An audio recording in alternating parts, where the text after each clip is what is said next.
Details చూస్తే తమిళనాడు రాజకీయాల్లో ఆసక్తికర పరిణామాలు చోటు చేసుకుంటున్నాయి. మాజీ తమిళనాడు బీజేపీ అధ్యక్షుడు కె అన్నమలై పార్టీని వీడే ఆలోచనలో ఉన్నారనే ప్రచారం రాజకీయ వర్గాల్లో చర్చనీయాంశంగా మారింది. బీజేపీలో తనకు భవిష్యత్ అవకాశాలు కనిపించడం లేదని ఆయన భావిస్తున్నట్లు సమాచారం. పార్టీ జాతీయ అధ్యక్షుడు నితిన్ నబీన్తో ఢిల్లీలో జరుగుతున్న కీలక సమావేశం అనంతరం తన భవిష్యత్ కార్యాచరణపై స్పష్టత ఇచ్చే అవకాశం ఉందని తెలుస్తోంది.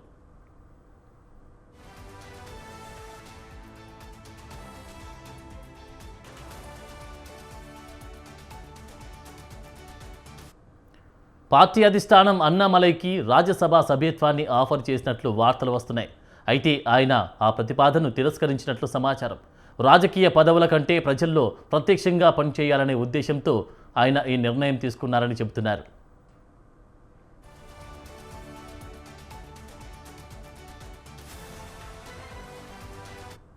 ఇప్పుడే కొత్త పార్టీని స్థాపించకపోయినా ముందుగా ఒక సామాజిక రాజకీయ ఉద్యమాన్ని ప్రారంభించే యోచనలో ఉన్నట్లు రాజకీయ వర్గాలు అంటున్నాయి.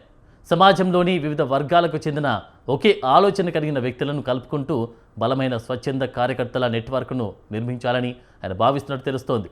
ఈ ఉద్యమాన్ని భవిష్యత్తులో రాజకీయ పార్టీగా మార్చే అవకాశాలు కూడా ఉన్నాయని ప్రచారం జరుగుతోంది.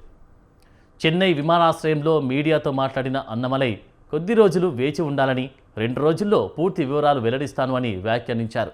దీంతో ఆయన తదుపరి రాజకీయ అడుగులపై ఉత్కంఠ మరింత పెరిగింది. అదే సమయంలో ఆయన విమానాశ్రయానికి వచ్చిన వాహనంపై బీజేపీ జెండా లేకపోవడం కూడా చర్చకు దారితీసింది. జూన్ 4న అన్నమలై పుట్టినరోజు సందర్భంగా చెన్నై నగరంలోని పలు ప్రాంతాల్లో మా నాయకుడు వచ్చి మాకు నాయకత్వం వహించాలి వంటి నినాదాలతో పోస్టర్లు వెలిశాయి. ఇవి ఆయనకున్న వ్యక్తిగత ప్రజాదరణను ప్రతిబింబిస్తున్నాయని రాజకీయ విశ్లేషకులు అభిప్రాయపడుతున్నారు.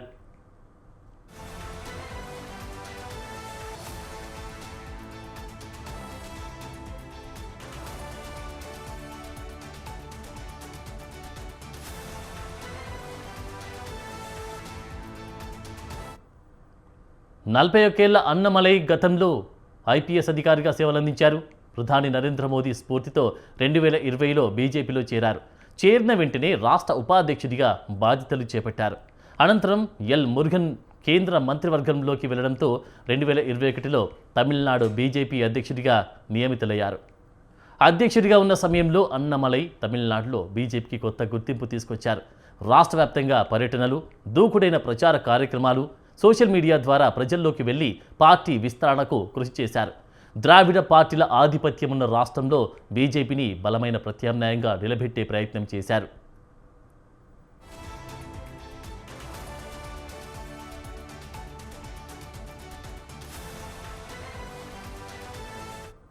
అయితే 2026 అసెంబ్లీ ఎన్నికలకు ముందు ఆయన కోరుకున్న విధంగా రాజకీయ పరిణామాలు జరగలేదు. బీజేపీ ఒంటరిగా పోటీ చేయాలని అన్నమలై భావించినప్పటికీ పార్టీ అధిష్టానం తిరిగి కె పళనిస్వామి నేతృత్వంలోని ఏఐఏడీఎంకేతో పొత్తు పెట్టుకుంది. ఈ నిర్ణయం తర్వాత రాష్ట్ర బీజేపీ నాయకత్వంలో మార్పులు చోటు చేసుకున్నాయి. అన్నమలై స్థానంలో కొత్త అధ్యక్షుడిని నియమించడం రాజకీయంగా ప్రాధాన్యం సంతరించుకుంది. 2026 అసెంబ్లీ ఎన్నికల్లో అన్నమలై స్వయంగా పోటీ చేయకపోవడం, ఎన్నికల ప్రచారంలో కూడా పెద్దగా కనిపించకపోవడం వల్ల ఆయనను పార్టీ పక్కన పెట్టిందనే ప్రచారం బలపడింది. తాజాగా వెలువడుతున్న సమాచారం ప్రకారం ఆయన త్వరలోనే తన కొత్త రాజకీయ పార్టీపై కీలక ప్రకటన చేసే అవకాశం ఉందని రాజకీయ వర్గాలు అంచనా వేస్తున్నాయి.